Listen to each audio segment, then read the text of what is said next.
një nanë që e lën karrierën, nuk është edhe bash nanë e lumtur që mi rrit edhe fëmijët e saj. Nuk mendoj që mundet një burr më të kuptu 100% çka ka lënë femën, përveç femrës. Jo pse s'don, po vetë fakti pse je është thjesht hyjnore. Nana për gjithçka. Kur je mirë, kur je jo mirë, edhe kur jemi në vështirësi, sidomos çdo herë mbështetjen përveç Zotit e kërkojmë edhe te nana. E telekomunikacionit. Në profesion koqa privilegj. Po edhe nuk është ndaj qilet. Jo, nuk është. Sa ke pasur vështirë në profesion që e ke? Fillimet kanë qenë vështira, pastaj jo. Domethënë, është një profesion që gjithherë dush me qenë up to date, që me qenë treg, po nëse veç fillon edhe bën eksperiencë, pastaj nuk është ku me ditë sa sfidus. Keni pas ndonjë sfidë kështu? Që ja vlen dërgohet? Jo, diçka që me tha, normal, kur kom punu në Telekom të Hollandës, kemi pas disa raste kur ka rarë jetë edhe ka qenë pak ma sfiduse si zgjidhje problemit, po jo diçka që ka qenë e përballueshme. Finlandë e apo? Jo në Finlandë, Hollandë. Në Hollandë. Hollandë. A jetoni në Hollandë? Jo, jetojmë këto, jemi kthy. Sa kohë ke jetuar këtu? 9 vite. Si ka qenë si eksperiencë? Eksperiencë shumë e mirë, po me vendin ta nuk ka, pra ta edhe jemi kthy. Sot, a jeni pëshman që një këthym pas? Jo, se kur do mujna me shku, se jemi edhe shtetas, edhe shkojmë edhe ashtu në vizit, po jo, s'jemi pishman absolut. Ky rrugtim gjatë kësaj kohe 9 vite, si ka qenë për ju atje? Ka qenë fillimisht sfidus, se gjua pak e vështirë, edhe pse me anglisht jemi gjindur mirë. Normal, rrethi krejt i ri, kemi qenë shumë të ri në atë kohë kur kemi shku, po me kohë jemi adaptu edhe mirë. S'ka qenë edhe aq e vështirë, po prapë se prapë vendi jetë është më i mirë për me jetu. Ju keni qenë me familje atje? Me familje, po. Po, kemi. Faleminderit shumë. Sa ke pasur vështirë për një nanë kur jeton jashtë, është pak më ndryshe nëse ke edhe nanë? Po, ajo është shumë e vërtet, ajo ka qenë pjesa më sfiduese, sidomos edhe për pjesën e punës, masnej edhe me fëmijë. Në atë kohë kemi pas vetëm një vajzë, edhe me një fëmijë ka qenë pak më e lehtë. Pastaj kur jemi kthy këtu e kemi bërë edhe fëmijën e dytë. Ndoshta kreti kemi mbledhë dhe për ata ka qenë ma lehtë dhe ma mirë mu kthy në vendin tonë edhe thjesht me rrit familjen këto. Se ka qenë normal që është sfiduese sidomos kur ki fëmijë, se s'ki familjarë afër, në atë kohë bile s'kan qenë edhe problemi vizave, tash bile po mund me u thu lirisht, nëse veç dikon don me marrë si musafir ose diçka, është shumë e thjeshtë, atëherë u desh dikon 2 muaj me prit për viza e gjana tjera. Një grua është më lehtë me gjetë veten në vende tjera, siç keni qenë ju, apo shumë për punë? Varet. Nuk ka qenë edhe shumë e lehtë e pas parasysh që mas parin për Kosovë nuk është që kanë ditë shumë. Kur kom shku në atje nuk është që kom pas eksperiencë punës edhe u desh me fillu gjithçka nga e para. Normal që nuk ka qenë e lehtë, po derisa kom rri edhe kom gjetë punën, prapë thëmë si historie suksesit ka qenë shumë e mirë. Eksperiencë më të bukur të jetës tënde që nuk kime harru asnjëherë, cilën e ke? Kur jem ba nanë. Momenti do me thonë kur kom linë vajzën, ai ka qenë momenti ma emocionuese dhe nështë ma i lumtur edhe ma i, qa me thonë, ma interesante në jetën temë. Shumica e nënave ndajnë këtë gëzim e çuditshme, shumica e kanë ndërpas suksese ose ndër më të mirat. Po, është e vërtet, besoj që s'ka kur gjë më të mirë, as karriera, as kur gjë se sa të qenurit nënë. Sidomos për herë të parë. Se pastaj hera e dytë sikur edhe je mësuar edhe nuk është me di çka. Edhe kishe lënë karrierën për fëmijë?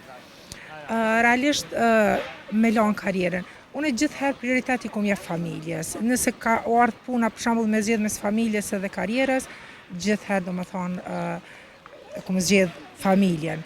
Po e kisha lënë.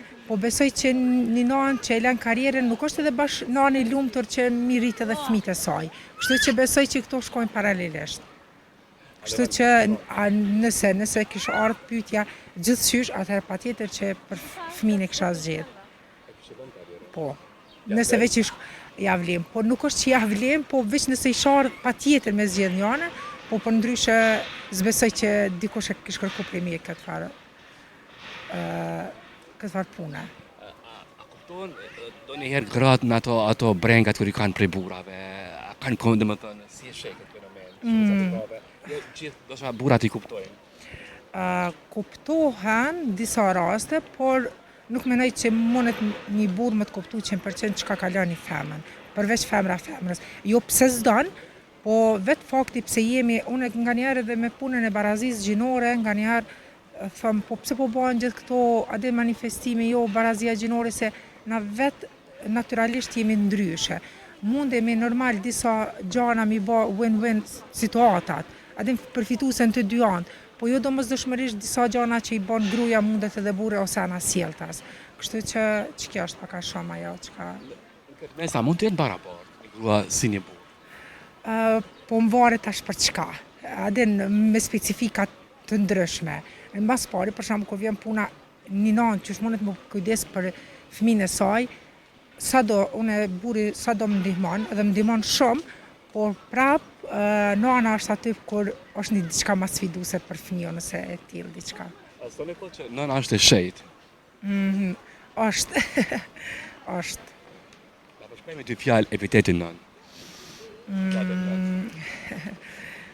Qysh me përshkru, është diçka e pazavencueshme që ka vlerë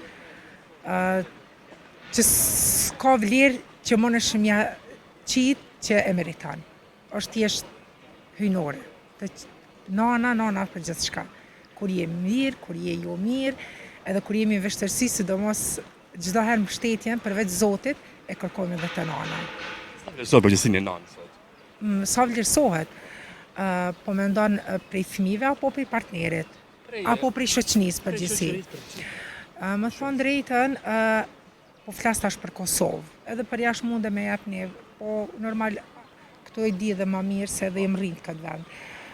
Se di, në disa raste mendoj që ka diskriminim, edhe të qeni rritënën në disa raste edhe diskriminon aspektin e karrierës.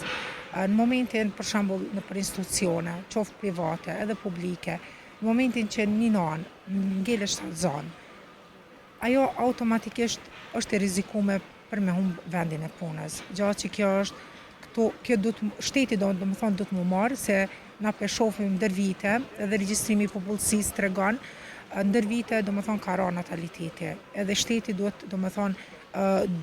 realisht gratë gjithkohës me qenë të motivuar, se tash nëse një grua, pavarësisht që ka instiktin për të qenë nën, në momentin që e din që mundet më rrezikojë ardhmja e saj, e punës, e karrierës, shumica prej tyre edhe hezitojnë. Jo pse s'kan dëshirë, po hezitojnë. Edhe kjo ndër vite do bëhemi ndoshta si Gjermania, tash që kanë filluar të bëjnë politika të stimulojnë gratë, qoftë me benefite të ndryshme e gjëra të tjera. Në nivel të fundit kishin për nënat johona tash ti? Po, realisht është ajo, po për shembull, për një nanë pa punë ajo është shumë mirë, po për një nanë që është marrëdhënie pune, edhe mundet më rreziku karriera e saj më të tjashme, ndërprirje kontratës e punës, atëherë në këto raste, domethënë mundet me qenë ndaluese për me fillu ose më bë prend ose edhe me vazhdu ndoshta me bë fëmijë më shumë se një ose diçka e tillë. Do të bëjmë një mesazh për gjitha gratë, për gjitha ato gratë që ndoshta për të vajza që akoma s'e bë nana, edhe për përgjithësi për femrat, një mesazh që do t'i shërbej për jetë.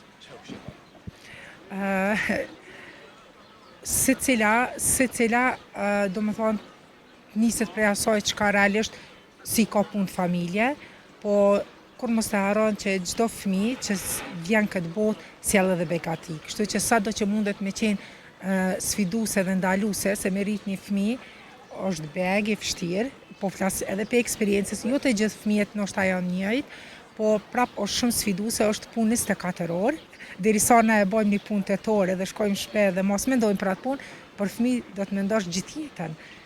Po është edhe begati shumë e madhe, kështu që mos e lejoni kur gjë që mundet më ju ndalu për më bë nana. Nëse po flasim për këtë aspekt, e kështu në përgjithësi, punoni sa më shumë, investoni ndije shumë, lexoni shumë, mos t'i japin shumë rëndësi pamjes, sa t'i japin rëndësi mendjes edhe kultivimit do me thonë t'i zgjerojnë oritë e tyre, se qaja është edhe realisht çka i duhet çdo njerit, jo vetëm një nanë ose një gruaje, po çdo njeri në këtë botë. Shumë e këndshme, u kisha shumë kënaqësi me një grua kaq zonjë që morëm shumë mesazhe, besoj që nuk kanë shkuar në vesh të shurdhur këto mesazhe, këto këshilla të mira nga ti. Faleminderit shumë, ishte kënaqësi gjithashtu. Urojmë më të mirat. Faleminderit.